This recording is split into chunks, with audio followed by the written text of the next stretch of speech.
think it's not proper for you to bigla kang mag-out of the country with your family and enjoy the holidays, post dito, post doon, Teka, ng mga bakit naman pictures na hindi? ganun, kung ang dami mo pang obligasyon na iniwan. For example, Oh. you owe your let's say kapatid mo. May You owe utang ka. may utang ka na medyo malaki. Yes. Close Okay. to 100K, ganyan siguro.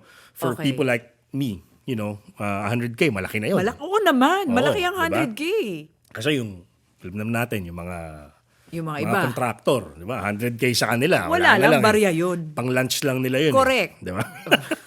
Pag meron ka pang obligasyon, for example, may utang ka sa utol mo na hindi mo pa bayad fully, and then makikita niya, nag-Japan, kasama buong pamilya, paano yung utang sa akin? Di ba, bakit ka bibili ng bagong bagay kung ito'y uutangan mo yung kaibigan mo? Yes. Precisely for that. Tapos iyayabang mo. So, syempre, Exactly. inutangan mo yung parang, girl, may utang ka pa sa akin. Exactly. Nakapag Hong Kong ka pa. Oo, Diba? ganun. Huwag kalimutan ng obligasyon. Also, on the other side of the coin, it doesn't mean na you would stop wanting to enjoy life. Enjoy mo pa rin naman. Pwede naman. Siyempre. Pero kailangan, like I said, dapat may boundaries. Ngayon, kung ikaw ay isang tipong you're enjoying life pero at whose expense?